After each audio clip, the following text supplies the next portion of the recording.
तब वो एक्ट्रेस जो है उसका डायलॉग है, अभी बस छोटे चूते बड़े चूते और महान चूतिया आ रहे हैं। तो अभी वो वाला टाइम खत्म हो गया, मर्द खत्म हो गया, नस्ली मर्दाना खत्म, माशरे में से मर्द खत्म हो गया। और आप मर्द कहती किसे हैं? मर्द कहती हूँ जबान वाला, जो अपनी जबान का पक्का हो। जबान के पक्के ही नहीं है बंदे। आप अपनी मोहब्बत को, अपनी चाहत को कन्विंस ही ना कर सको, वो तो फिर मर्दानगी ना हुई। मर्दानगी is not about having a penis, मर्दानगी is all about having your words on the right गो।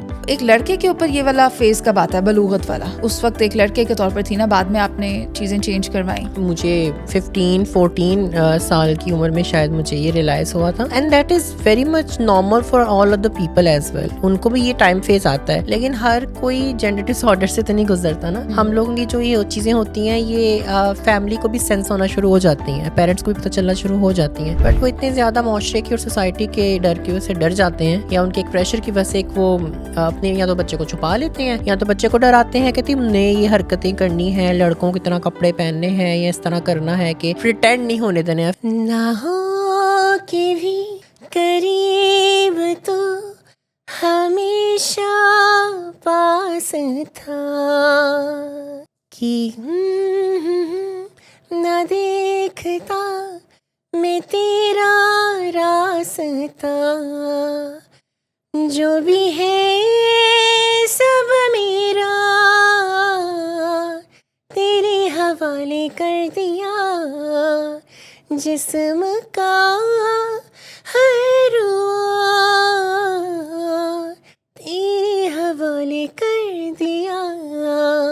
बहुत खूबसूरत आवाज में आपने ये गाना शेयर किया हमारे साथ। हाँ, थोड़े से लिरिक्स भूल गई थी हाँ, आप, भूल गई थी, लेकिन कोई बात नहीं, लेकिन कोई बात नहीं, इसमें ऐसा क्या है। अस्सलाम वालेकुम नाजरीन, आप देख रहे हैं पॉडकास्ट विद मनीज़ा मोइन, और आज के इस मेरे प्रोग्राम की जो मेरी मेहमान है, उनका ताल्लुक़ पाकिस्तान के शहर सियालकोट से है और उनका नाम शायरा रॉय है।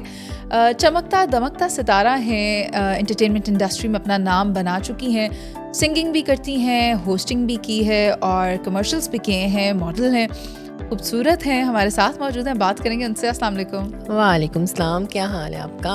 I am good. शायरा, आप कैसी हैं? मैं बिल्कुल ठीक हूँ, और आपको देखते और भी अच्छी हो गई हूँ आज। जस्ट फीलिंग लाइक कि आज का आपका ये पॉडकास्ट जो है वो एक एक नया रुख लेकर आए, मेरे बारे में कुछ और अनफोल्ड हम करें आज। एग्जैक्टली। और ईद का रोज़ है, तो तमाम देखने वालों को मैं अपनी और आपकी तरफ से ईद मुबारक कहूँगी। शायरा, ईद का दिन कैसा गुजरता है? ईद का दिन गुजरता, आई थिंक तैयार हो के पिक्चर्स लेके फिर थोड़ी देर बाद खाना खाते हैं और सो जाते हैं। ये तो लड़कों वाली ईद होगी ना, लड़के ऐसे करते हैं, सुबह उठते हैं, नमाज पढ़ते हैं, आते हैं, फिर चेंज करते हैं। अब ये मीठा खाया सो गए। अनफॉर्चुनेटली मैं पाकिस्तान में, मेरे इतने रिलेटिव्स नहीं हैं, दुबई में होते हैं, तो हाँ, अगर घर पे अपने वापस होती तो वहाँ पर फिर डेफिनेटली रात तक काफ़ी चीज़ें होती हुई, रिलेटिव्स आते हैं, हम जाते हैं, और थोड़ी फैमिली के साथ ईदी लेने में बार्गेनिंग होती है, फिर छोटों को ईदी देने में बार्गेनिंग होती है।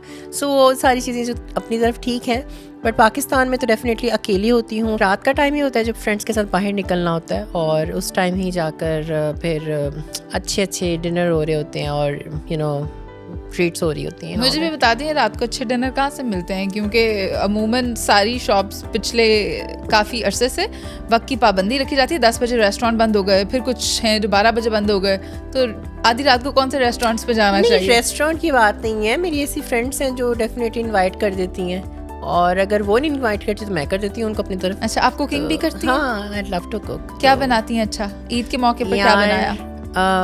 On a very honest note, I think biryani, Shami और रायता, दैट्स इट। ओवरडू भी नहीं करती अपने आप को खाने में, और आई थिंक खाया जो जाए वो यही होता है, और मज़े का एक रायता हो, अच्छी सी शामी कबाब हो और बिरयानी हो। कितनी फ्रेंड्स हैं आपके? I have 2-3 friends only. और वो फीमेल फ्रेंड्स हैं या ट्रांस वुमेन हैं? अच्छा, ये ना थोड़ा मिथ है अनफॉर्चुनेटली हमारी आवाम के सामने कि अगर एक ट्रांस लड़की है तो उसके ट्रांस फ्रेंड्स ही हो सकते हैं। ऐसा नहीं है। हमारी जैसे सिस फीमेल होती हैं, वो भी फ्रेंड्स होती हैं, ट्रांस फ्रेंड्स भी होती हैं। It all depends on you, how you carry yourself, how you make contacts with anybody. और मेरी काफ़ी सिस फीमेल भी फ्रेंड्स हैं। और सिस फीमेल्स मीन तो जो नेचुरली बॉर्न होती हैं, इन अ फीमेल मैनर, तो उसको हम सिस फीमेल कहते हैं। और ट्रांस फीमेल्स के साथ भी है फ्रेंडशिप, लेकिन बहुत बहुत कम, लाइक इक्का दुक्का होगी, बिकॉज मैं इतना ज़्यादा कम्युनिटी में उठती बैठती नहीं हूँ। हाँ, मैं उनके लिए स्पोक्स पर्सन हूँ, मैं एक एक्टिवेशन का काम कर लेती हूँ, एक्टिविस्ट का काम कर लेती हूँ, आर्टिस्ट अपने आप को रिप्रेजेंट कर लेती हूँ उनकी कम्युनिटी में से, लेकिन मैं उनमें इतनी उठती बैठती इसलिए भी नहीं हूँ क्योंकि काफ़ी सारे जो थॉट प्रोसेस हैं उनके साथ मेरे मिलते नहीं हैं, या उनको मैं अच्छी भी नहीं लगती, तो इसीलिए भी ये भी वजह है। क्या वजह है कि बाकी जो कम्युनिटी है उससे आपका जहन नहीं मिलता? अच्छा, उनका क्या है कि वो अलाइन नहीं करना चाहते अपने आप को एक तरफ। उनका ये है कि they want to fall down in a third gender manner, या उनको अपने आप को तीसरी जिन्स कहलवाना है, जो कि मैं अपने आप को नहीं कहलवाती। अगर आप एक औरत की तरफ आपकी जिन्स अलाइंड है तो आप अपने आप को औरत कहो। Why you have to go loud on your makeup, and why you have to go aggressive and loud on your dressing, और आपने वही सारी अनएजुकेटेड हरकतें करनी। एजुकेशन पॉइंट ऑफ व्यू से मैं बड़ा इनको कहती हूँ कि अपने आप की तालीम ले लो, वो बहुत इंसान को बेहतर कर सकती है। अगर तालीम नहीं होती तो फिर ये लोग आपस में ना काफ़ी एक ऑकवर्ड सी कॉन्वर्सेशन करते हैं, फिर आवाम को अपनी तरफ परसुएट करते हैं, अट्रैक्ट करते हैं कि हमें आओ खुद छेड़ो। तो ये बाद में जो आप टीवी चैनल्स में देख रहे होते हैं कि ये रो रहे होते हैं कि हमें उसने छेड़ा, पहले जाके खुद छेड़ते हैं उनको, उसके बाद इनको छेड़ने का भी बड़ा मज़ा आता है अनफॉर्चुनेटली। तो ये मेरी कम्युनिटी से एक प्रॉब्लम है कि एजुकेशन नहीं हासिल करते। इनको एजुकेशन के बहुत मौके मिलते हैं, ऐसे अब तो स्कूल्स भी बन चुके हैं, अब तो बहुत सारे ऐसे इदारे हैं जो डिफरेंट कोर्सेज जो हैं वो इंट्रोड्यूस करते हैं, और ऑनलाइन भी ट्रेनिंग भी करवाते हैं। ऐसा है, ये बकवास बात है कि जी हमें तो कोई पूछता नहीं है, ये कुछ भी नहीं है, ऐसा बहुत पूछते हैं इनको, बहुत NGOs की तरफ से इनको फंड आते हैं बहुत। हाँ, डेफिनेटली एक वो वल्नरेबल कम्युनिटी तो है ये, उसमें तो हम ये कह सकते हैं काफ़ी सारे ऐसे लोग हैं जो सही मायने में जिनके पास पैसे नहीं होते, जो पॉवर्टी की हालत में रह रहे हैं, जिनके पास सोसाइटी जिनको अपना नहीं रही है, उनके पेरेंट्स ने उन्हें छोड़ दिया और वो अपने गुजारे के लिए ऐसा है, बिल्कुल ऐसा है। और उस मामले पे मैं बिल्कुल कहूँगी कि उन लोगों को देखना चाहिए, लेकिन जो लोग अल्लाह का शुक्र है बड़ा अच्छा कमाते हैं, जिनके अलग अलग प्रॉबेबली वेज हैं कमाई के, तो वो जब इस तरह की बातें करते हैं ना आकर स्क्रीन पे, टीवी पे, और वो सब ड्रामा होता है। कौन है वो कैरेक्टर्स जो टीवी पर आकर ऐसी बातें करते हैं? मैं जानना चाहूंगी। I would like to not name anybody, जाहिर सी बात है ऑलरेडी इन लोगों ने मेरे ऊपर बड़े फतवे निकालने हैं, मोर्चे निकालने हैं। ऑफ द रिकॉर्ड बता देंगी? ऑफ द रिकॉर्ड बता दूं? अभी पूछूंगी कान में। हाँ डेफिनेटली। तो आज यहाँ से आवाज़ चली जाती थी। नहीं, अभी ना मैं आपको एक्चुअल में ऑफ द रिकॉर्ड बताऊंगी। मुझे लग रहा है आप नाम नहीं बताने वाली, इसलिए। अब सीन ये है ना कि नाम तो ऐसे हैं कि चंद ही नाम है, 4-5 ही नाम है, लेकिन वो ऐसे है कि जो दिखाते हैं वैसा होता नहीं है। लीड कौन कर रहा है? इन्हें लीड कौन करता है? ये इनको अपने आप को ही लीड करती हैं। अब वो to be honest with you, अगर हम देखा जाए ना कि वो एक गुरु चेले का जो इनका एक कल्चर होता था, उसमें से ये काफ़ी हद तक अपने आप को अब निकाल चुकी हुई हैं। अब अपने आप को ये खुद ही गुरु मानती हैं, खुद ये चाहती हैं कि इनको कोई बोले कि आप हमारी गुरु हो। हर कोई अपने आप को लीडर समझता है, हर कोई अपने आप को मशूक समझता है। मशूक एक वर्ड क्या होता है? हमारे नॉर्मल उर्दू में बोला जो मशूक का मतलब होता है गर्लफ्रेंड, महबूबा, लेकिन फारसी में इस कम्युनिटी की जो लैंग्वेज है फारसी है, तो उसमें इसका मतलब होता है अप्सरा, हसीना। तो चाम क्या somebody, हाँ, चाम इज लाइक, देखो चाम देखो दैट इज चाम। और बहुत सारे वर्ड्स हैं जो कि आप पूछ सकती हैं मुझसे इफ यू वांट। हाँ, मैं तो जानना चाहूंगी वो वर्ड्स कौन कौन से हैं। गिरिया बॉयफ्रेंड, हाँ, गिरिया का मतलब होता है बॉयफ्रेंड, और टूलने का मतलब होता है छोटी उम्र का लड़का, टूलना, हाँ, और तड़ावे का मतलब होता है जब हमने मेकअप किया हुआ है। हाँ, तो ये कहीं ना कहीं फारसी, थोड़ी सी पंजाबी, फिरके का मतलब होता है सलवार कमीज जो आपने किया हुआ है। अच्छा, सही है। और सारे चीसा मतलब चीसा या चीसी मतलब खूबसूरत, सुरीला मतलब खूबसूरत, और उसके अलावा वही बता रही हूँ कि हर कोई ना अपनी, अब ये भी वर्ड आ गया एक फारसी का, पक्कियाँ डालता। पक्कियाँ मतलब अपनी वो करता है, तारीफ़ें करता है, मियाँ मीठू बनता है अपने मुँह से, तो ये होता है। अच्छा, और ये कोड वर्ड्स वो आमतौर पर यूज़ करते हैं नॉर्मल लोगों के लिए? ऐसा ही है, मतलब ये एक हमारे लिए एक बड़ी रिस्पेक्टेबल लैंग्वेज कह लो कि यू नो कोड वर्ड्स हैं आपके। कोड वर्ड्स हैं और in a very good manner words हैं, अच्छे वर्ड्स हैं, और ये सिर्फ ट्रांस लड़कियाँ ही यूज़ करती अच्छी लगती हैं। दुनियादार या आम जो घूम रहे होते हैं मर्द स्पेशली, बहुत उनके मुंह से बकवास चीज़ लगती है जब वो इस तरह के वर्ड्स बोलते हैं। हाँ, खातून बोल ले तो फिर उनके भी समझ में आता है, लेकिन जो मर्द, काफ़ी मैंने ऐसे देखे हैं जो जिनको ये ज़बान आती है, तो जब वो बोलते हैं तो फिर अक्सर फिर जब कोई ट्रांस कम्युनिटी का इंसान बैठा होता है पास में तो उनसे बेइज्जती करवा लेता है अपनी, क्योंकि that is only applicable to trans people, trans women. अच्छा। और कोई बोले तो वो उनकी तरफ से सही नहीं समझा जैसा कि आप कह रही हैं कि इस कम्युनिटी में तालीम का फुकदान है, ये लोग पढ़े लिखे नहीं होते। आपने अपनी क्वालिफिकेशन कहाँ से हासिल की है? मैंने दुबई से की है, एमिटी यूनिवर्सिटी से, और बहुत सारे मेरे ऐसे फ्रेंड्स हैं जिनकी भी तो शादियाँ हो गई हैं, कोई अपनी अपनी लाइफ में बिजी है, लेकिन जब भी वो मेरे इस तरह के पॉडकास्ट देखते हैं तो फिर आगे से बड़ा प्राउड फील करते हैं कि हाँ ये हमारी क्लासमेट थी या हमारी यूनिवर्सिटी में थी। और मैंने पहले बीएससी किया था इसमें इंटीरियर डिज़ाइन में, उसके बाद मैंने ट्रैवल एंड टूरिज्म किया था बीए, और उसके बाद मैंने मैस कम्युनिकेशन में मास्टर्स किया था। That is wonderful. और आपने अपनी इन डिग्रीज को रियल लाइफ में प्रैक्टिस भी किया है? हाँ, किसी हद तक। मतलब इंटीरियर डिज़ाइन में अब देखा जाए तो मैं पैसों के लिए तो नहीं करती, कमर्शियली तो नहीं मैं करती, लेकिन मुझे शौक़ है कि मैं अपने जितने भी करीबी लोग हैं मैं उनको डिज़ाइन कर लेती हूँ, उनके घरों को या उनके रूम्स को डिज़ाइन करती हूँ, and I am very happy with that. और ये जो सिंगिंग का पैशन आपके अंदर आया, ये कब से आया? तो बचपन से था। ये तो ऐसा था कि I was around the age of I guess 11 और 12 मैं अपने पापा के साथ अक्सर गाने गाया करती थी। अब मेरी काफ़ी एक फेमिनिन टोन है आवाज़ की, और मेरे पापा बड़े वो एक इंडियन सिंगर है SP बाला सुब्रमण्यम, इस तरह करके, तो वो उसकी तरह की आवाज़ निकालते थे। और मैं उन 90s के जो गाने हैं वो मैं उनके साथ डुएट में गाती थी। अच्छा। इस तरह करते करते वो एक बचपन का शौक पैदा हुआ, and then I started taking it professionally. आपसे हम रिक्वेस्ट भी करेंगे कि आप हमें कुछ 2-4 लाइनें सुना दें। कब? अभी कौन सा सुनेंगे आप? आपका वो जो आप रिलीज करने वाली थी ईद पर, वो सॉन्ग। अरे वो ओरिजिनल। मेरी बात सुने, आवाम को क्यों परेशान करना है, दुखी गाना है, बड़ा सैड गाना है, हम थोड़े अच्छे से कोई गाने, क्यों नहीं, अच्छा सा कोई इंडियन सॉन्ग, कोई बॉलीवुड का गाना गा लेते हैं। What do you think? ठीक है।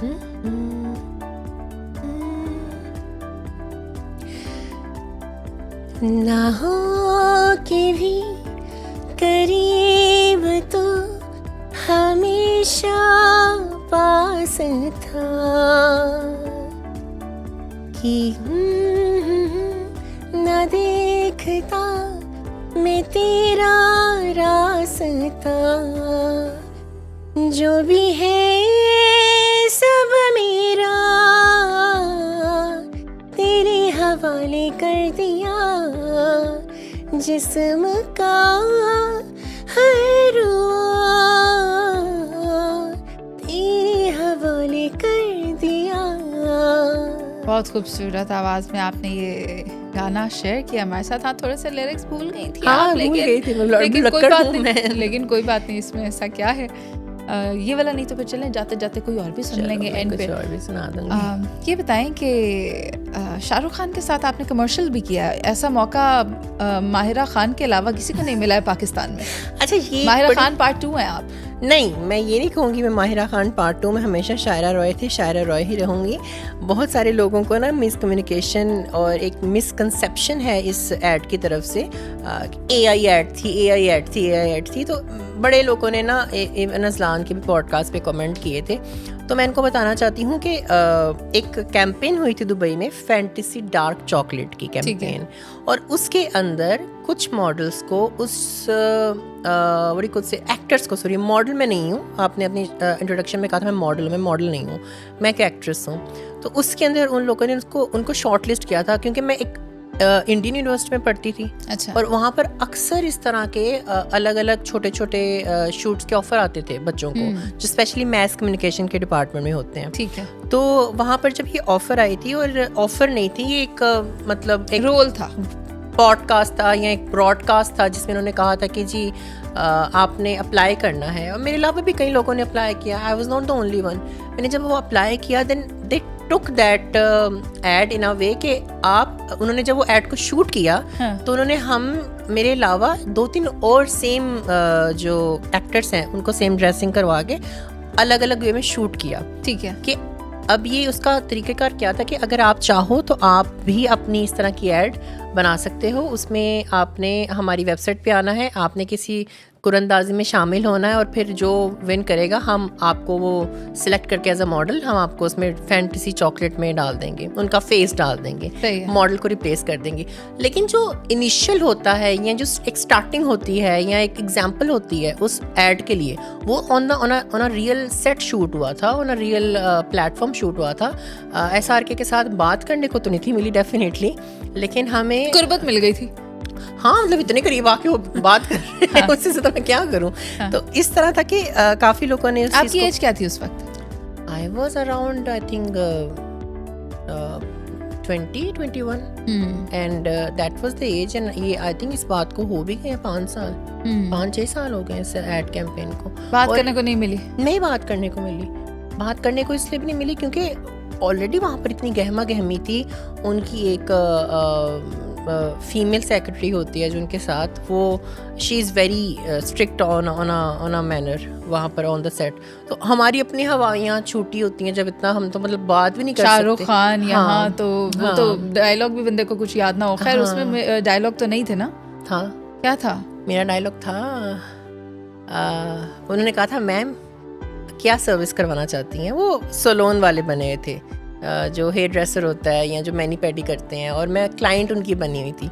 तो और मैं जैसे शाहरुख खान को देखती हूँ तो मैं आगे से ना कुछ भी वो कहते हैं क्या करवाना चाहेंगी, मैं कहती हूँ कुछ भी तो आगे से वो मेरे नेल पे वो ऐसे पेंट करते हैं और बस एक एक्सप्रेशन देना था, एंड दैट वाज इट। और उनकी वो कमर्शियल थी। और इवन दो जब उनका बॉडी डबल भी यूज किया गया था उस पे सेट पे। क्या उनका बॉडी डबल होता है। अच्छा। मतलब वो कपड़े उनके पहने होते हैं और इस तरह होता है कि जो सिर्फ क्लोजअप होता है ना, सिर्फ जो क्लोजअप होता है वो उन्होंने किया था, और उसके साथ जो दूसरे शॉट्स होते हैं वो कोई और हाँ वो I think for the sake of I think height की वजह से भी होता होगा उनका। क्रिटिसिज्म तो आपको बहुत मिला होगा आपके कॉम्पिटिटर्स जो होते हैं आपके साथ, आपके कलीग्स जो होते हैं कि शाहरुख के साथ कर रही है सीन, तो नापसंद भी करने लग गए होंगे, हेट्रेड भी मिली होगी। यार मेरा एक टाइम होता था कि जब मुझे लगता था वाओ इतने बड़े बड़े स्टार्स के साथ मिलने को करने को काम मिल रहा है, it was like a dream coming true. अब नहीं ऐसा होता। अभी ऐसा है कि ओके खुशी तो है, बड़े बड़े पाकिस्तान के ऐसे लेजेंड्स हैं जिनके साथ मैंने स्क्रीन शेयर की हुई है, स्टेज शेयर किया हुआ है, लेकिन अब वो वाव फैक्टर ख़त्म हो गया है। शाहरुख के बाद कोई वाव फैक्टर नहीं आ रहा। हाँ एग्जैक्टली, इससे बड़ा मतलब क्या है। तो उसके बाद हाँ एक है, मेरी ख्वाहिश हमेशा रहेगी, मैं माधुरी दीक्षित को मिलना चाहती हूँ। मैं उसकी die hard crazy fan for her. उसके लिए शायद मैं रो पड़ूँ या मैं। पसंद है आपको उनकी पर्सनालिटी में? I love her dance, I love her emotions, expression queen है वो, लिटरली धक धक क्वीन है वो। तो इस तरह तो है। खुद भी डांस करने का शौक रखती हैं आप? माधुरी को कॉपी करने की कोशिश करती हूँ ऑन द स्क्रीन। हाँ शौक तो है डेफिनेटली। तो शौक कामयाब है कि नाकाम है? नहीं, मैंने उसको कभी कमर्शियली नहीं देखा या कभी मैं उसको लेकर नहीं गई उस हिसाब से कि भाई मैं प्रोफेशनली इसको कोरियोग्राफी में लेकर आऊँगी या डांस इंस्ट्रक्टर बन जाऊँगी। कमरे में कर लिया, फ्रेंड्स के सामने कर लिया। नोरा फतेही की तरह कमरे में डांस नहीं, मैं माधुरी हूँ, मैं नोरा नहीं हूँ मुझे नोरा मतलब ठीक लगती है बट वो एक ही तरह का डांस करती है।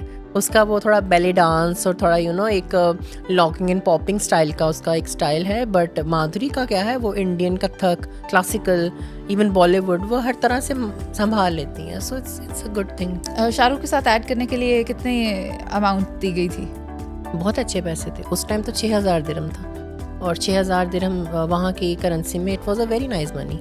आई मीन उस जब मैं अब 20-21 साल की उम्र में होंगी तो अभी तो करेंसी काफ़ी वो हो चुकी है वीक हमारी पाकिस्तानी, लेकिन तब लाखों में बनते थे। और ये कितनी ड्यूरेशन थी? 10 सेकेंड्स, 15 सेकेंड्स? या अराउंड ऐसे था, लेकिन शूट पे तो एक पूरा दिन गया था। और इतने से मुख्तसर स्लॉट के लिए सेम अमाउंट क्या कभी पाकिस्तान में किसी ने ऑफर की? पाकिस्तानी इंडस्ट्री में पैसे कहाँ होते हैं, मतलब हम हमें बुला रहे होते हैं मुफ्त में आ जाओ, मुफ्त में आ जाओ। अपने इनके इतने बड़े मतलब चैनल्स हैं, अगर हम यूट्यूब पे भी बात करें तो ये मोनेटाइजेशन से कमा सकते हैं। यू नो, जब एक अच्छे अट्रैक्टिव गेस्ट को बिठाते हैं तो व्यूज़ आते हैं, अपेरेंटली इनको पैसे मिलते हैं, बट गेस्ट को देते हैं उनको मौत पड़ती है। तो लेकिन बहुत दफ़ा ऐसा भी हुआ है कि अच्छे काम के लिए मुझे कराची में बहुत, मैं झूठ नहीं बोलूँगी, लाहौर में मैंने नहीं कमाया, मैंने कराची में हमेशा कमाया। कराची मूव करने का इरादा है? नहीं, मूव करने का इरादा नहीं है, क्योंकि वहाँ के मतलब माहौल इस तरह का नहीं है जो मैं मतलब उनके अंदर रह सकूँगी। इतने बड़े बड़े फैसले आपने अपनी ज़िंदगी में किए हैं। अब मैं कुछ थोड़े से आपकी पर्सनालिटी पर बात करना चाहूँगी। अच्छा, तो मुझे ये बताएं, कब आपको पता चला कि आपका जो आप ज़्यादा बेहतर जानती हैं, आप फॉल नहीं कर रही हैं मेल कैरेक्टर में? जेंडर डिस्फोरिया कब हुआ मुझे? हाँ, जेंडर डिसऑर्डर कब आपको ये कब पता चला कि आप मेल कैरेक्टर में फॉल नहीं कर रही हैं और आपको फीमेल कैरेक्टर में फॉल करना है? उसका पता कब चला, उसका इदराक कब हुआ आपको? When I was 7, 7-8 साल की में पता चल जाता है।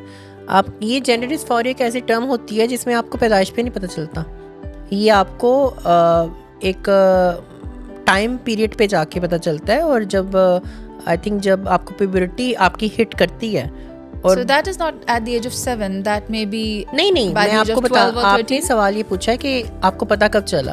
हाँ। लेकिन ये तो आपको आपके जहन ने बता दिया। When it comes to your hormones, तो वो जब आपको आपकी प्यूबर्टी हिट करती है तब आपको जाके एग्जैक्टली कंफर्मेशन मिल जाती है कि हाँ, मैं एक जेंडर डिस्फोरिक या जेंडर डिसऑर्डर के दायरे में हूँ। बिकॉज उसमें आपके जो ऑर्गन्स होते हैं वो उस तरह से फंक्शन नहीं करते जैसे अपेरेंटली बाकी लोगों के करते हैं। सो फिर आप जब इलाज कराते हो, आप जब चेक करवाते हो, तो आपको पता चलता है कि आपके हार्मोन्स इस तरह से इम्बैलेंस हैं। 7 साल तो एक बहुत छोटी उम्र है, उसमें ये कैसे पता चलता है कि I am not supposed to be a man? See, when you get to behave like a woman, your so many things, your likings, disliking, आपका ज़हन, आपकी सोच, आपने कभी अपने आप को तस्वर ही नहीं किया होगा एक लड़के के तौर पे, आपने कभी आपको तस्वर नहीं किया अपने आप को, तो फिर एक किस्म का आपको होता है कि नहीं, शायद मैं अपने आप को लड़की समझ रही हूँ लेकिन बाकी लोग नहीं मुझे समझ रहे।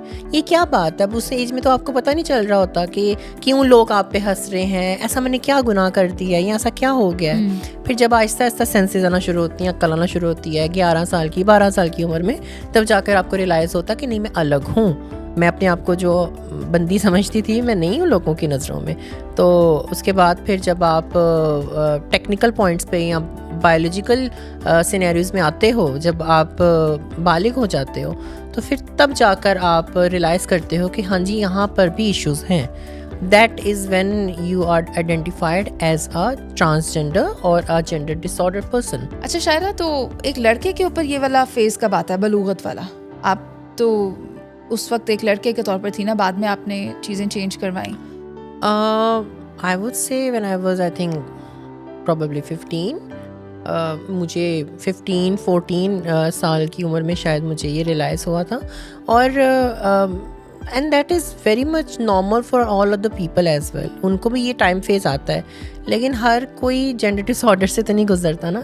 हम लोगों की जो ये चीज़ें होती हैं, ये फैमिली को भी सेंस होना शुरू हो जाती हैं, पेरेंट्स को भी पता चलना शुरू हो जाती हैं, बट वो इतने ज़्यादा माशरे की और सोसाइटी के डर की वजह से डर जाते हैं, या उनके एक प्रेशर की वजह से वो अपने या तो बच्चे को छुपा लेते हैं, या तो बच्चे को डराते हैं कि तुमने ये हरकतें करनी है, लड़कों की तरह कपड़े पहनने हैं, या इस तरह करना है कि प्रिटेंड नहीं होने देना है, फील नहीं होने देना। सख्ती होती है, बच्चे नहीं कर पाते वो, तो फिर मारते हैं माँ बाप और फिर अपेरेंटली घर से निकाल देते हैं। और फिर वो फिर अपने आप को जब ट्रांजिशनिंग की तरफ लेकर जाना, उनको नहीं पता होता ट्रांजिशनिंग, जो अनपढ़ होते हैं, जिनकी एजुकेशन नहीं हुई होती, उनको नहीं पता ट्रांजिशनिंग किसे कहते हैं, फिर वो कल्चर में आ जाते हैं। आपको ये बातें किसने बताई कि आपको ट्रांजिशन की तरफ जाना है? मेरी पढ़ाई ने, मेरी ही तालीम ने मुझे बताई। एंड आई थिंक ट्रांजिशनिंग ही बेहतर हल होता है। आप कब तक बटे रहोगे, कब तक आप एक उसमें सर्टन जेल में रहोगे? एक बात है कि आपको तो नहीं लगता कि आप अपनी लाइफ उस तरह से गुजार सकते हो जैसे आप गुजारी हो, just like how you are अ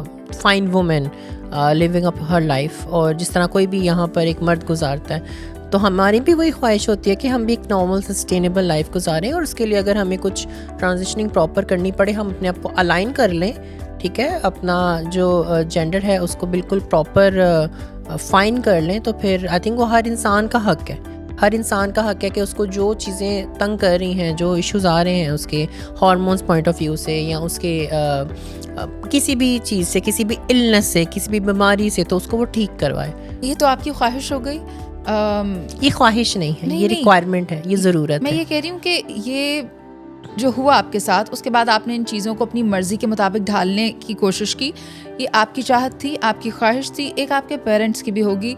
जैसा कि आपने बताया कि पेरेंट्स इस चीज़ को एक्सेप्ट नहीं करते, तो उस वक्त जब आपने अपने पेरेंट्स से ये डिस्कस किया, आपकी अम्मी जिसके साथ ज़्यादा अटैचमेंट होती है बेटों की, माँ की बेटों के साथ और बेटी की बाप के साथ, तो आपकी अम्मी का उस पर क्या रद्द-ए-अमल था? देखिए, मेरा कभी भी फैमिली में ये लेवल नहीं था, या ये टाइप का सिनेरियो नहीं था कि मैं बेटों की तरह उनके साथ रहती थी। आई वॉज ऑलवेज लाइक जैसे बेटियां होती हैं उनकी तरह ही मैं रहती थी शुरू दिन से। और हाँ, मम्मा के साथ अटैचमेंट थी डेफिनेटली, बट कहने को बात ये आ रही है कि अब एक बच्चा ही ऐसा पैदा हुआ है जो एक जेंडर डिस्फोरिया के साथ पैदा हुआ है, जो जेंडर डिस्फोरिक टर्म से गुजरा है। 21 मिलियन प्लस लोग जो हैं जेंडर डिस्फोरिया के पेशेंट रह चुके हैं, या उस चीज़ से गुजरते हैं हमारे मुल्क में, हमारी दुनिया में। तो कहने का मतलब ये है कि कई लोग इसको छुपा लेते हैं, कई लोग इसको एक्सप्रेस नहीं करते, कई लोग इसकी वजह से अपनी शादियां करवा लेते हैं, लेकिन उस पर क्या होता है, उनकी ज़िंदगी बर्बाद हो गई। अगर किसी लड़की से शादी की, उस लड़की की भी ज़िंदगी बर्बाद हो गई ऑब्वियसली। और ये खाली मामला फीमेल ट्रांस पर नहीं है, मेल में भी। हाँ, ऐसा ही है। तो फिर आप अपनी और ज़िंदगी, मेल ट्रांस में तो बच्चे भी होते हैं उनके, होते होंगे, मैं ये नहीं कहती, but for me I think being a woman is not about making kids, बच्चे पैदा करना। अब तो आदमी भी पैदा कर रहे हैं। अब ये बहुत मेरे आउट ऑफ वे में बातें हैं, क्योंकि मर्दों के बारे में तो मैं नहीं जानती कौन सा मर्द पैदा कर रहा है। लेकिन हाँ, वही मर्द पैदा करते होंगे जो पहले कभी एक ज़माने में औरत रह चुके हैं, जिन्होंने अपने जो एक्स हैं वो डिस्ट्रॉय नहीं किए। और जहाँ ट्रांस वुमन की बात है, वो किस तरह पैदा कर सकती है, तो उसके लिए डेफिनेटली ट्रांसप्लांट्स आ चुके हुए हैं, जिसको ओवरियोल ट्रांसप्लांट कहते हैं या एग ट्रांसप्लांट कहते हैं। तो उससे फिर you can take a easy birth, या अगर वैसा नहीं करना तो चुप करके अडॉप्शन कर लो। इतनी जिंदगियां हैं जिनको आप माँ बाप का प्यार दे के या घर दे के कितना सवाब कमा सकते हो। आप सोचें, पैदा तो कोई भी कर लेगा, एक बात है, सही है, पैदा तो आप सैरोगेट से भी करवा लोगे, सैरोगेसी के प्रोसेस से भी करवा लोगे, टेस्ट ट्यूब बेबी से भी करवा लोगे, but when it comes to adoption तो उसमें एक सवाब बहुत बड़ी चीज़ है। और किसी की औलाद को अपनी औलाद समझ के पालना, तो उसमें एक जिगरा चाहिए होता है। That is something which is very easy, very respectful and lawful also. आप अभी काफ़ी यंग हैं और really? हाँ, आपने लोग बताया, कहते हैं मैं 30 क्रॉस कर गई। आपने बताया आप 5 साल पहले 20 साल की थी। हाँ, तो फिर अभी तो आप बहुत यंग हुई ना, अगर आप 5 साल पहले 20 साल की थी। मुझे बताएं, इस एज में बहुत ज़्यादा लड़कियों की ख्वाहिश होती है कि उनकी शादी हो, उन्हें एक प्यार करने वाला लाइफ पार्टनर मिले, तो आपकी ये ख्वाहिश कब पूरी हो रही है? पता नहीं ये तो मुझे लगता है कि टाइम के साथ ही पता चलेगा। प्यार करने वाले तो बहुत बैठे होते हैं, हर जगह ही रास्ते में बैठे होते हैं, हर 2 मिनट बाद कोई ना कोई आ जाता है इंस्टाग्राम के डीएम पे। लेकिन प्यार करने वाले बड़े हैं, प्यार निभाने वाले बहुत कम हैं। You know the difference? निभाने वाले इक्का दुक्का होते हैं, और निभाना एक जिगरे का काम होता है। आजकल हमारे ना यहाँ पर अब सॉरी टू से, पर यहाँ पर आई डोंट नो कि बीप लगेगी या नहीं लगेगी अगर मैं कोई बात बोल दूँ ऐसी। ये काफ़ी सेंसर्ड चल रहा है हमारा पॉडकास्ट, लेकिन ना नहीं आप बताएं क्या कहना मर्द चाहती हैं? आने बंद हो गए हैं, जो खालिस मर्द है ना।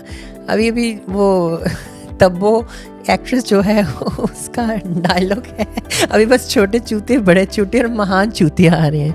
तो अभी वो वाला टाइम खत्म हो गया, मर्द खत्म हो गया, नस्ली मर्द आना खत्म, माशरे में से मर्द खत्म हो गया। हाँ। और आप मर्द कहती किसे हैं? मर्द कहती हूँ ज़बान वाला, जो अपनी ज़बान का पक्का हो। ज़बान के पक्के ही नहीं है बंदे। तो अभी प्लान करेंगे हम आपके साथ फलाने मुल्क शिफ्ट हो जाएंगे या ढमकाने मुल्क शिफ्ट हो जाएंगे, और उसके बाद फिर हम आपके साथ लाइफ गुजारेंगे। हम टाइम पे आके ना अपने पेरेंट्स को कन्विंस कर लेंगे। एक दफ़ा माँ ने कहा ना कि बेटा मैं तुम्हारी वहाँ शादी करवा रही हूँ, तो उसके बाद बस सिट्टी बिट्टी गुल, फिर कह देते हैं कि नहीं हमारी माँ नहीं मान रही। तो वो फिर कहाँ की मर्दानगी, जब आप स्टैंड ही ना ले सको, आप अपनी मोहब्बत को, अपनी चाहत को कन्विंस ही ना कर सको, वो तो फिर मर्दानगी ना हुई। मर्दानगी is not about having a penis, मर्दानगी is all about having your words on the right go. मर्दानगी इज़ ऑल अबाउट नस्ली मर्द, और नस्ली मर्द जो होता है वो अपनी ज़बान का पक्का होता है, वो कहीं नहीं चाहता। मर्द चाहे ना तो वो अपनी बात पे बैठ जाए तो वो अपनी बात मनवा कर रहता है। मतलब आप सोचो, जब हम छोटे थे हमें कोई खिलौना पसंद आ गया, हम लड़ के झगड़ के रो के अपने घर वालों के मामा पापा को मना लेते थे कि भाई मुझे खिलौना चाहिए। तो अब आप बड़े हो गए हो, आप सरबरा हो, आप बड़े बेटे हो, तो क्या आप मना नहीं सकते? तो आप क्यों नहीं मना सकती? लड़कर रो कर, जैसे बचपन में अपनी पसंद का खिलौना ले लेते थे, हाँ। अब क्यों नहीं रोकर मना लेते कि भाई ये मेरी चाहत है? किसको मनाऊं मैं? मर्द को? मर्द को मनाना, मैं पेरेंट्स की बात कर रही हूँ। हमारे वो तो पेरेंट्स थे ना, उनको मना लिया। हाँ। लेकिन आप कह रही हैं कि मर्द अब माशरे में है ही नहीं, आए इक्का दुक्का मौजूद जो हैं, क्या उनसे कभी इस तरह अपनी बात मनवाने की कोशिश की? हाँ, बड़ा रोई हूँ बहुत पाँव पकड़े हैं, बहुत ज्यादा। अब देखो क्या बनता है। अभी ऐसा हो चुका हुआ है, I've already spoken about this in a podcast with Shavir, कि I was in a toxic relationship back in 2019 में था।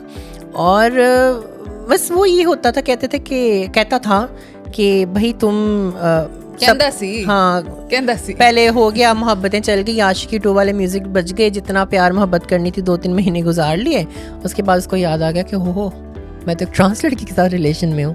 तो फिर वो टॉक्सिक हो जाना और हाथ उठाना, और उसके बाद कहना कि जी मुझे तो एक नॉर्मल बीवी चाहिए, मुझे एक नॉर्मल बच्चे चाहिए। टॉक्सिक आदमी वो होता है जो हाथ उठाता है और अब्यूसिव हो जाता है। हाँ, तो टॉक्सिक ही हुआ ना, और क्या होगा?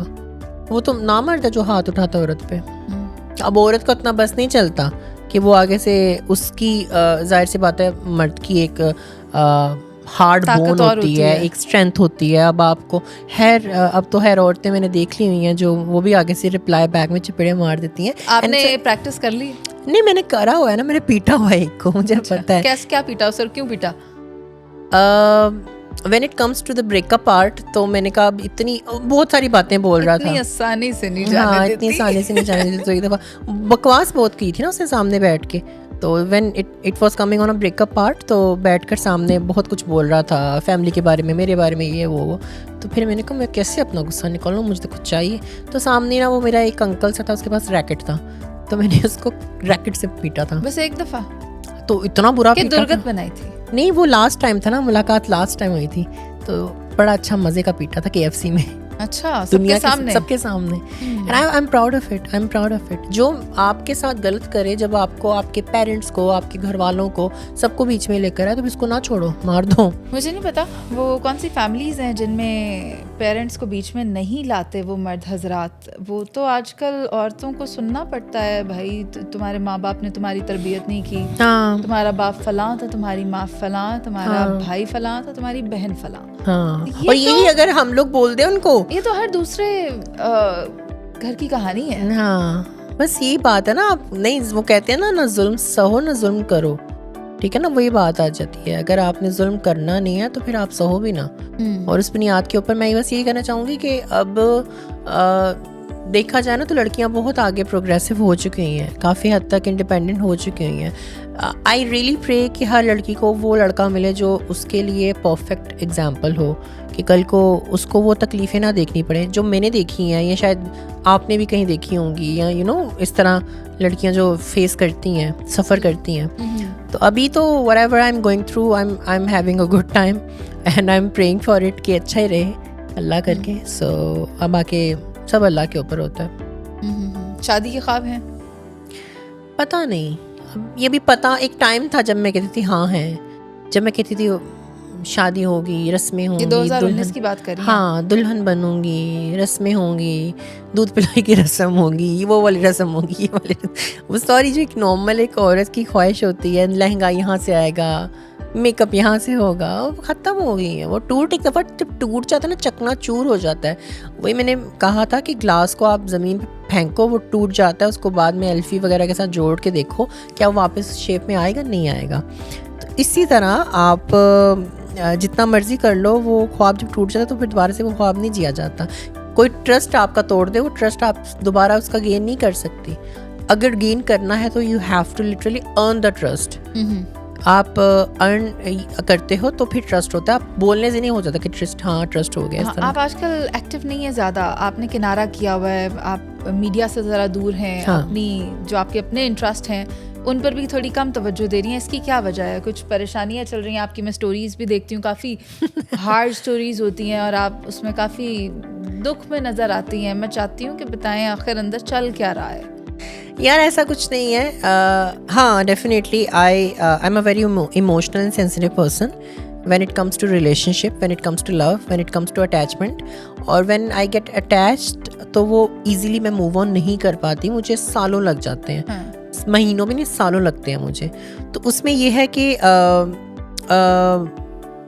हाँ, मैं ये कह सकती हूँ कि हाँ, मैं किसी के साथ अगर इन्वॉल्व हो रही हूँ और अगर मुझे कहीं से हर्ट होता है या अगर मेरी एक्सपेक्टेशंस पे वो चीज़ पूरी नहीं उतरती तो मैं उस चीज़ को फिर मैं काम भी करने का दिल नहीं करता, फ्रेश होने का दिल नहीं करता, अपने आप को सैलून लेकर जाने का दिल नहीं करता. तो चीज़ें कॉम्प्रोमाइज़ हो जाती हैं, which is a bad thing, नहीं होना चाहिए.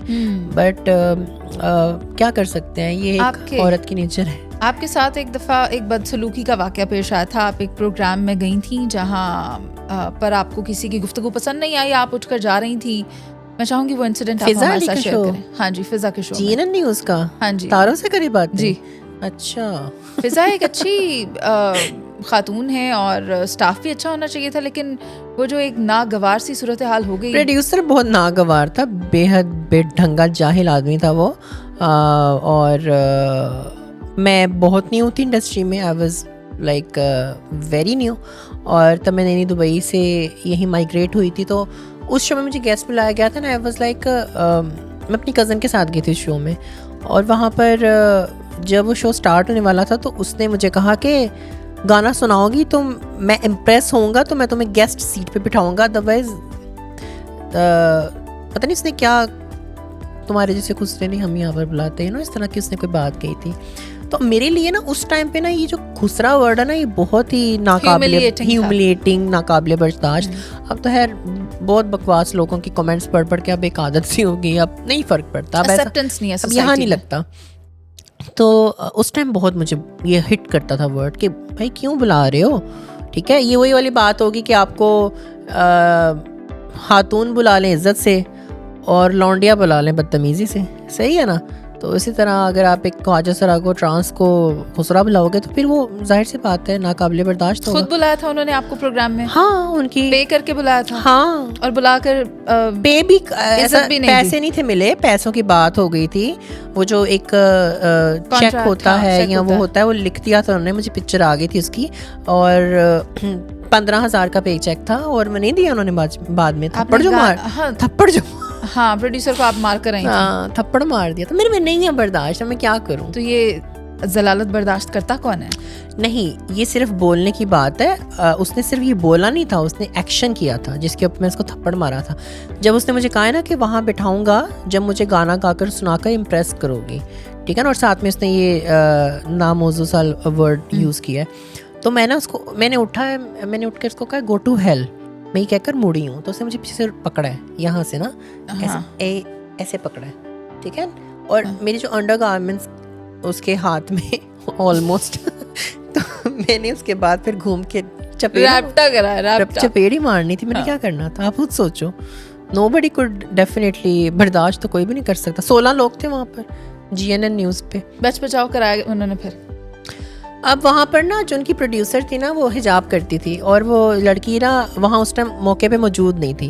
उन्होंने वो शो भी ऑन एयर नहीं किया. वो वाहिद एपिसोड है तारों से करे बातों का जो उन्होंने ऑन एयर नहीं किया. फिजा बैठी हुई थी. फिजा बैठी थी वाइट कलर का सूट पहन के. उठी भी नहीं, वो ऐसे बर्फ की तरह जम गई थी. और ये बड़ी कंट्रोवर्सी बनी थी, ये बड़े आर्टिकल्स छपे थे और काफ़ी फिजा को अच्छे से पता है. और मेरी इससे काफ़ी साल बाद, बड़ी सेंसिटिव है, बड़ी हसास है खुद, और लाइफ में ट्रेजेडीज भी फेस की हुई हैं. तो फिर वो ना ये दर्द महसूस क्यों नहीं हुआ? वो चुप रही ना, वो बोली नहीं। ज़ाहिर she was also working there, job कर रही थी एज अ होस्ट, वो काम कर रही थी। फिर उन्होंने भी वो शो छोड़ दिया था काफ़ी अरसे के बाद, उन्होंने भी छोड़ दिया था। किसी अच्छी जगह से ऑफर आ गई होगी। हाँ, और दूसरी बात ये है कि अभी रिसेंटली मेरी उनसे मुलाकात एक कॉन्सर्ट पे थी, मैं सोशल नेशन का कॉन्सर्ट था और फिर मैंने रमज़ान ट्रांसमिशन भी की थी, तो वहाँ मेरी 2 दफ़ा मुलाकात उसके साथ हुई है। तो अब मेरी बातचीत अच्छी हो गई है उसके साथ। अदरवाइज़ उससे पहले मैं उससे काफ़ी साल तक इसी वजह से बात नहीं कर पाई थी कि यू नो उसने कुछ कहा नहीं उस टाइम पे, वो जम गई थी, बैठ गई थी। बट अपेरेंटली जब ये हुआ था वाक़या, तो उसकी जो प्रोड्यूसर थी शो की, हिजाब करती थी और वो मेकअप रूम में आई, तो मैंने अपने बैग को ना ऐसे गुस्से में फेंका मेकअप रूम में। बैग अपना ही क्यों फेंका? तो 2-4 इधर उधर की चीज़ें फेंकनी थी। तो मैं गुस्से में और मैं रोने लग पड़ी। जाहिर है फिर एक एम्बेरसमेंट थी, एक हैरेसमेंट थी वो वहाँ पर, तो सॉर्ट ऑफ मोलेस्टेशन ही थी। तो मैं रोने लग पड़ी और उसके बाद वो कहती क्या हुआ है, आपको पता है वहाँ पर तो तमाशा लग गया है। वो कहते हैं किसको बुला लिया है, वहाँ पर तो शो बंद हो रहा है हमारा, आपकी वजह से ये हो गया वो हो गया। मैंने कहा तुम थी वहाँ पर? कहती मैं नहीं थी। तो मैंने इसको बताया कि ये हुआ है और मुझ पे यकीन नहीं है तो वहाँ और लोगों से पूछो, देख ही रहे होंगे ना डेफिनेटली वहाँ पर लोग। तो फिर वो ज़ाहिर हिजाबी थी लड़की और वो काफ़ी मुझे स्वीट लग रही थी और वो भी बड़ी परेशान होगी, वो सॉरी करने लग पड़ी, वो काफ़ी फिर उसका दिल मोम हो गया मेरे लिए। और उसके बाद फिर मुझे गाड़ी तक छोड़ने गई एंड उसके बाद से GNN न्यूज़ के दरवाजे पे मेरी एंट्री बैन।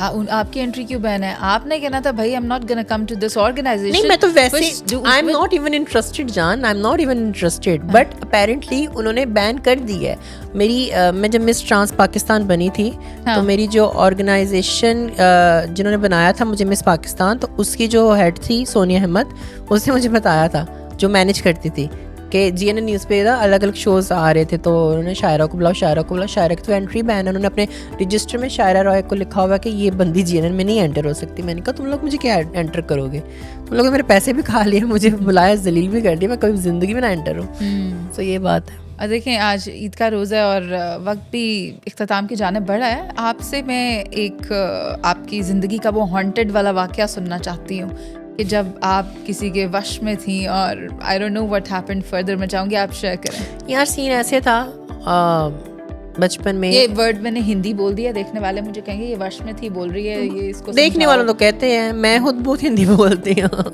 अच्छा सीन ये है कि एक टाइम था जब हमारी छोटी सी थी, obviously I was around I think वही 8 साल 9 साल 10 साल की उम्र होगी। अच्छा। और तब उस टाइम पे ना पापा को जो था ना वो जॉब चली गई थी उनकी, तो फाइनेंशियली काफ़ी क्राइसिस आ गए थे, तो he was working at that time. तो उस टाइम ये हुआ कि पापा के कोई फ्रेंड ने ना अपनी ना एक पुरानी फैक्ट्री के ऊपर मतलब फ्लैट उनको दे दिया था रहने के लिए। अच्छा। रेंट पे रहते थे, जाहिर सी बात है। तो नीचे जो फैक्ट्री थी वो खाली थी, 2 मंजिलें थी और फैक्ट्री बहुत बड़ी फैक्ट्री थी। अच्छा। 5 छुरी कांटे बनते थे, सही है। तो किसी वक्त में बना करते थे, तो अब तो वो अबैंडन हो गई, बंद हो गई। तो होता ये था कि ना रात को जब भी पापा ने ना जॉब हंटिंग करके वापस आना, तो फ़ोन कर देना कि मैं दरवाजे पे आ गई हूँ, इसको कहो कि दरवाज़ा आके खोले। अब ऊपर फ्लैट था। अच्छा। और वो सारा अंधेरे में गुप जो था ना मंजिलें फैक्ट्री की, सीढ़ियाँ थी, हाँ, बाहर स्टेयरकेस से नीचे आना था। हाँ, तो मुझे ना क्रॉस करके ना अंधेरे में से आकर नीचे दरवाज़ा खोलना पड़ता। मैं बड़ी थी तो मैं खोलती दरवाज़ा, और ऐसे करते करते करते करते काफ़ी दिन चले गए। और मैं बड़ी मतलब बहादुर थी, वरना कौन ऐसे रात को इतने अंधेरे वाले मतलब एरिया में से गुजर के सीढ़ियाँ उतर के जाएगा, कोई बैठा हो नुक्कर में चीख निकल जाए। लेकिन मैं बस चुप करके मैं अपना एम फोकस सेट करके मैं जाके दरवाज़ा खोलती थी और आ जाती थी। ऐसे रोज़ होता था। करते करते फिर आई गॉट पोजेस्ड, ठीक है, वहाँ ज़ाहिर कोई ना कोई चीज़ होगी, अबैंडन जगह थी, हाँ, तो आई गॉट पोजेस्ड। और अक्सर सुबह होती थी तो देखती थी किसी का मुंह सूजा हुआ है, किसी का कोई मसला हुआ है, कोई चीज़ टूटी हुई है। तो मैं कहती थी मुझे ना कुछ हुआ है घर में रात को, आप बता नहीं रहे, घर वाले नहीं थे बताते। अच्छा। कुछ होता था रात को मुझे हर रोज। आपको? हाँ। अच्छा। तो मुझे नहीं थे बताते। मैं सुबह जैसे ख्वाब से उठता है ना इंसान, हाँ, वैसे बिहेव करती थी कि मुझे चला मैंने ख्वाब देखा है कि कुछ हो रहा था और कुछ ऐसे तमाशे लगे हुए थे। तो होता ये था कि मैं जब सब सो रहे होते थे तो मैं उठकर मैं फैक्ट्री की तरफ भागने की कोशिश करती थी। अच्छा। ठीक है। और मुझे पकड़ते थे कि और मैं कहती मुझे कोई बुला रही है और मैं इसके पास जाना चाह रही हूँ, और जब वो मुझे रोकते थे, कंट्रोल करते थे, तो I used to hit them. इतनी जान मेरे में आ जाती थी। हाँ, और बहुत लोगों को मैंने पीटा हुआ है बचपन में। अच्छा। और स्ट्रेंथ जाहिर सी बात है मैं खुद तो नहीं थी लेकर आती, वो जो मखलूक थी उसकी ताकत होती थी मेरे अंदर। एक दफ़ा क्या हुआ कि गेस्ट आए हमारे घर पे, मैंने उनको पकड़ के रगड़ दिया। अच्छा। मैंने उनको पकड़ के उनके साथ भी ये किया, और वो उसके बाद ज़िंदगी में हमारे घर कभी नहीं आए। अच्छा। और फिर तावीज़ वगैरह पहनाए गए थे, तब जाकर मुझे सुकून मिला था। अदरवाइज़ बहुत बहुत बुरा हाल करती थी। चंगा लग गया सी। हाँ, अच्छा मिल गया सी। तो फिर उसके बाद जब तवीज़ पहनाए, फिर चीज़ें कंट्रोल तो हो गई, लेकिन मम्मा को एक डर बैठ गया दिमाग में, और फिर हमने वो घर छोड़ दिया था, फ्लैट छोड़ दिया था, क्योंकि वो वाकई एक फिल्म बन सकती है। कितने ड्यूरेशन का था, मतलब 2 दिन, 4 दिन, 1 हफ्ता, 1 माह, कितनी देर लगी थी उस चीज़ को बाहर निकलने में? आई थिंक कुछ ही दिनों में फ़र्क पड़ गया था। उस तावीज़ में एक ताकत अच्छी थी, और लिटरली उसने मुझे कंट्रोल करना शुरू कर दिया था। लेकिन पहले मैं कंट्रोल नहीं थी होती, मेरे में बहुत ताकत थी, मैं उड़ के गिरती थी मैं लोगों के ऊपर। और बचपन में छोटी सी थी, और जब ये सब चीज़ें होती थी तो आवाज़ हस्की हो जाना, आवाज़ भारी हो जाना, एक जो एग्जॉर्सिज्म वाली हरकतें वो आ जानी। अच्छा। तो हाँ, बहुत ज़्यादा मतलब बुरे हालात हो गए थे। मैं नहीं थी काबू आती, किसी के पापा के आती थी, और मम्मा तो डर जाती थी। मम्मा तो कहती थी ये क्या हो गया है, ये फिल्मी सीन हो गया है। और अच्छा। लेकिन अक्सर ये तो था कि फुप्पो लोग आए हुए हैं, तो उनके सामने मैंने इस तरह करने और दौरे पड़ने। बेसिकली हम इसको कहते थे कि इसको आज रात को फिर दौरे पड़े हैं, इसको फिर दौरे पड़े हैं, तो मुझे दौरे पड़ते थे। तो ये कैसे पता चला कि ये मेंटल डिसऑर्डर नहीं है, ये कोई एग्जॉर्सिज्म वाली कोई चीज़ है? यार दैट वाज प्रीटी क्लियर। जिन्होंने तावीज़ किया था उन्होंने प्रीटी क्लियरली बताया था कि वहाँ पर किसी चीज़ का बसेरा था उस फैक्ट्री में, जिसने इसको, ज़ाहिर है ये रोज़ जाती है नीचे, रोज़ जाती है, ठीक है। तो अब एक पर्टिकुलर टाइम पे जब वो चीज़ें हावी हुई होती हैं, जब उनकी एनर्जीज जो है वो काफ़ी इंक्रीज़ हुई होती हैं, तो फिर वो ज़ाहिर सी बात है फिर हमला तो करेंगी, पकड़ेंगी, चिमटेंगी ज़रूर। तो चिमट गई मुझे जो भी थी वो। एंड वो मुझे शायद अपनी उस दुनिया में लेकर जाना चाहती थी।